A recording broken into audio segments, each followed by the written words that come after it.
Jay here, Stretford, Paddock. This is it. This is the big one. No, we keep that in. No. We keep that in. We keep going. That's what we do on this channel. We keep going. We soldier on like Manchester United are soldiering on into the Champions League knockout stages. Hello, Joe Smith. Have you recovered whatever that was? I was just thinking about so many different things to do with football, and I can't. I'm here now. Breathe. It's going to be okay. Champions League, innit? It's all right. We're still in it. We've got this. If we just get through this, we stop till February.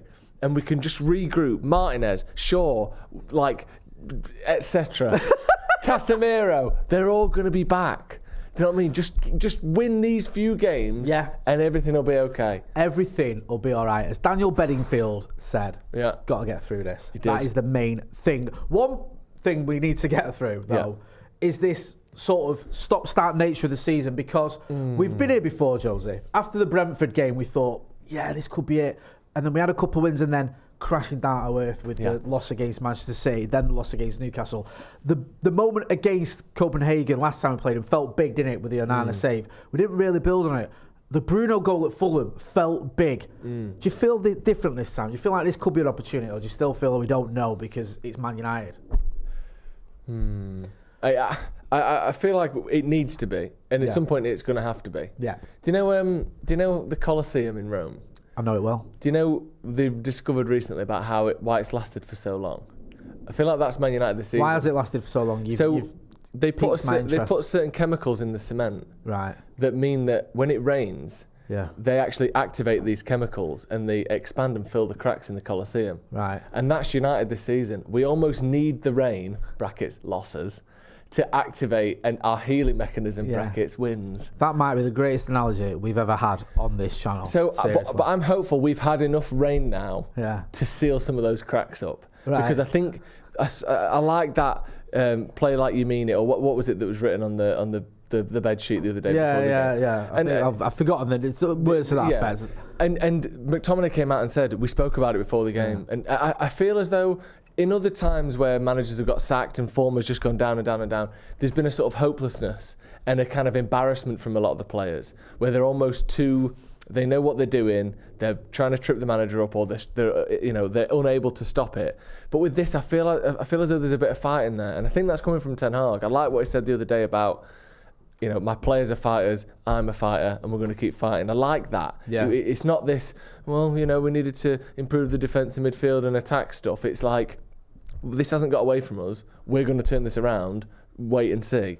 And I kind of feeling that a little bit after the Fulham game, especially. So it is a massive game, and it's a massive set of games, this. But I'm hopeful, like I said before, we've had enough shit, and that we can slowly start to sort of rebuild. And there's going to be dips, but just get to those FA Cup, return to the Champions League, and start having a full squad and go from there.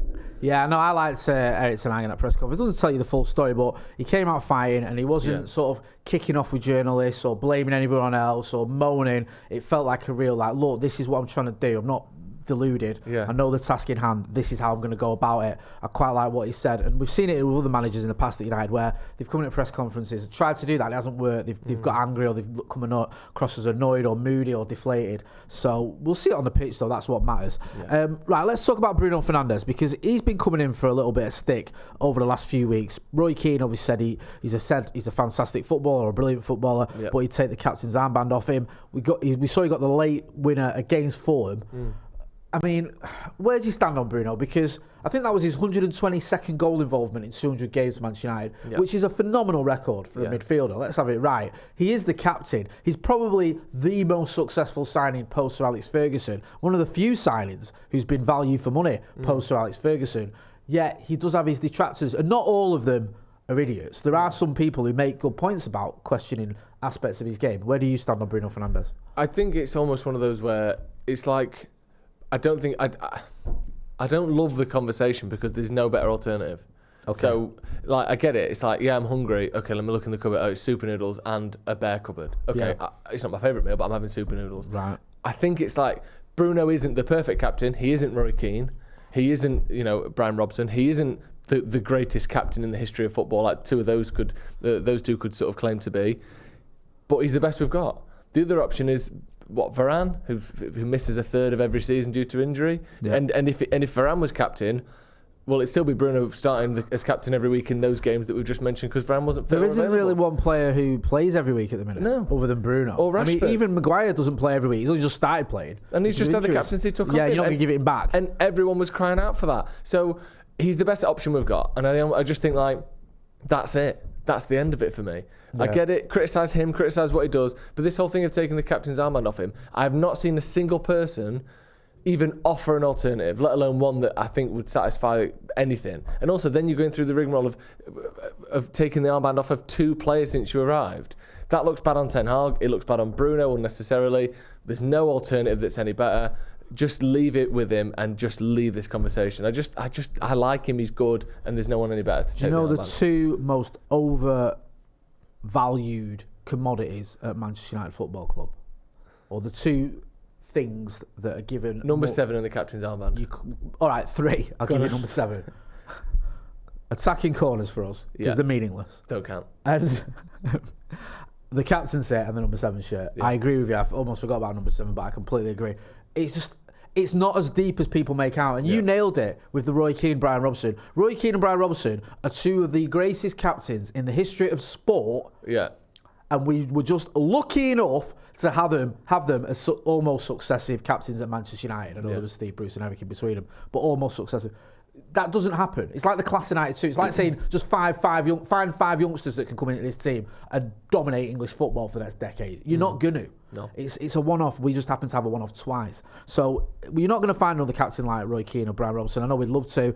What you need from a captain is just someone who plays every week, has the respect of his teammates, and is willing to communicate with others and the referee. I know Bruno is flawed. I'm not saying he isn't, but he is easily the most obvious candidate for the captaincy. And also, it's not that deep if you were to have someone else's captain. It's not like that makes you win loads of matches. I get what Keno was saying about it. It's one thing the manager can change straight away, but it'd also be something that the manager, like you said, had changed twice in a season. And once you start changing, you can't change the captain once, you look decisive. You do it twice, you look confused. So I'm fully on board with keeping Bruno as captain. And he's also our most productive player this season. In a bad season, he's got more goals and assists than anyone. So it's not the one, is it? The last thing you need now is an annoyed Bruno or deflated Bruno. It just doesn't serve anyone any good for Manchester United. Right, let's talk about predicted 11s. We'll start with yours. Talk us through your team. This is a team you think Erik Ten Hag is going to pick. And don't forget, get involved in the comments in the chat and let us know your predicted 11s. And while you're at it, get your phone out,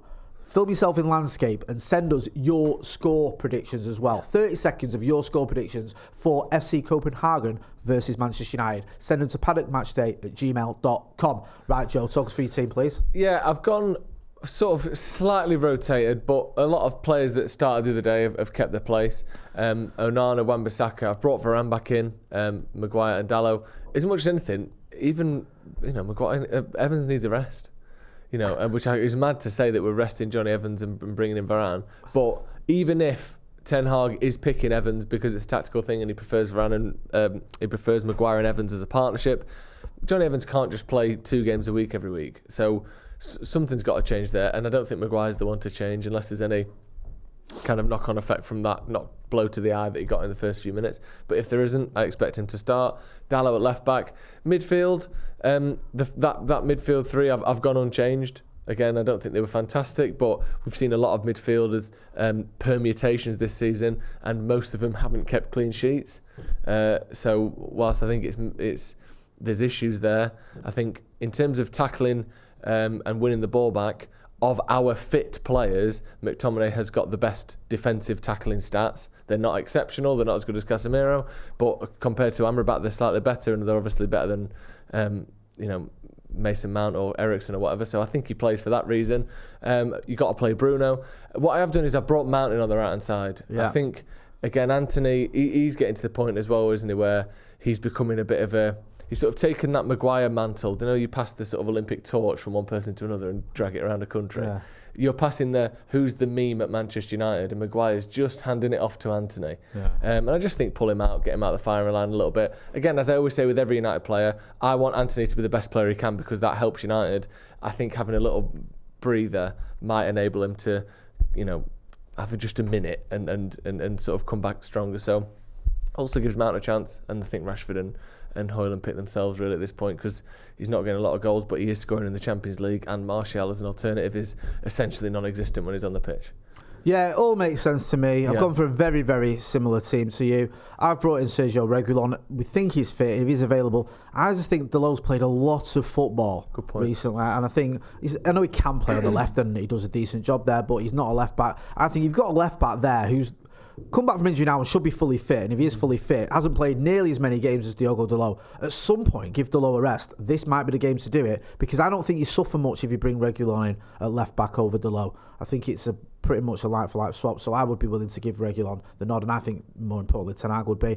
I understand your point against McTominay. I've got him in. I've got Amrabat next to him, and I've got Fernandes in front of them too. I want to see Fernandes almost in a 10 for this game, because I thought the second half against Copenhagen, him getting forward, he was much, much better. He really was. And if he's going to do that, I think you need something or someone a little bit more defensive-minded than Eriksen. I understand your point, and I think he's been decent this season as well, when a lot of his teammates haven't, and he can certainly dictate the pace of the game and pick some passes. I'd be tempted to bring Eriksen on if things weren't going well, but I wouldn't mind seeing McTominay and Amrabat with Bruno Fernandes pushing forward as he did in that first game against them. Front three's the same as you. Mount, for the reasons you've mentioned, Andy, I completely and utterly agree. When it comes to Copenhagen, we can see there some of the results. I mean, last 5 results, they beat Randers, they beat Midtjylland, remember them. They beat Hervidor, I've probably got that wrong. Lost to Man United, and they beat Velge BK. So they're doing well in their league, obviously, and they had that loss, that probably demoralising loss against us, considering that last-minute penalty save from Andre Onana. They're missing a few players. It doesn't look like Højlund's little brothers are going to be playing. I think one of them got on the bench, was it last time? The other one played in the academy. What do you make of this Copenhagen team? Because one thing that struck me when they played at Old Trafford was I was very, very surprised at how good they were. Yeah. Yes, we were poor, but also they were very good. They've got some really good technical play in there, wasn't there? Like the passing and the work off the ball was, like you said, a lot better than I thought. And they've won 4 of the 5 last games. Beating Hervidor, as you said there, which I think they've got eyes on the side of their head, haven't they? Hervidors. Yeah. So that's probably why they didn't do very well, because they couldn't. They were eating. They were eating veggies, aren't they? Eating the grass to start with. When they should have been playing football. You're doing 4-0 down here. You're eating grass. So that was tough. But they were in the lead against Bayern Munich and lost that one. I think there were 2 goals up against Galatasaray and ended up drawing. So every single game this season, or certainly every single game recently, they've put in a good shift or won. So they're not a bad team. And this, I always say this, but when you play against these teams that are used to winning, in a 38-game season, they're used to winning 20 to 25 games. They're hard to beat, because you're playing, lesser players, but they're at full confidence, because most weeks in the league they win. So you're playing the best version of these lesser players, and it's hard, especially if United are struggling, which they are, and they still will be. It's not an overnight change. We're not going, we beat Fulham and now we're amazing. This is going to be a really hard game again. We've got the sort of star man there, Rooney Bargy. 17 years old, he's got 7 league goals from this season, top scorer. He didn't even come off the bench last time against United, but he seems to be their sort of exciting young player. But it's going to be really difficult. If people think, we beat Fulham, how come we're not? Because they're good, and like I said, they're used to winning at home. I'm expecting a really tricky game, and those results and what they've done so far in the Champions League, slightly unluckily, but I think that proves how difficult it's going to be. 100%. Also, Rooney Bargy is the best name anyone's ever had. It's fantastic, isn't it? It sounds like a special on the menu at an Indian restaurant near where Wayne Rooney lives, doesn't it? It's an onion bhaji, but you also just put lamb, chicken and prawns in it, because he just fucking put everything in that. I'll have the Rooney Bargy, please. It says it's a starter, but it's as big as a main. The Bargy's this big. They make it the size of a football. Exactly. What more could you want in a name? It's perfecting. Size 5 Bargy, please. With all that being said, give us your score prediction, please, my friend. Well, based on what I just said, not about the Bargy, about how difficult it's going to be, we can't afford to draw. My brain is actually telling me a draw. But what I'm going to say this time is here is my full prediction. Go on. We score an early goal, and it doesn't get disallowed, and we don't concede first. We score in the first 25 minutes of this game, and I think we ride it out, maybe nick a late one. So I'm going to say 2-0 Manchester United. 2-0 Manchester United. But the main prediction is early-ish goal, first 25. I don't fancy us to get 2 goals. I'll go 1-0 Manchester United. I think we could win this, but I think it might be another close one. Get involved in the comments in the chat. And like I said, don't forget to film yourself and send us your score predictions at paddockmatchday@gmail.com, and we'll use you as part of our pre-match build-up. We're going to be here for the watch-along, aren't we? Yes. So make sure you join us for that. That's been Joe Smith. I've been Jay Motti. This has been the Copenhagen preview. Thanks for watching.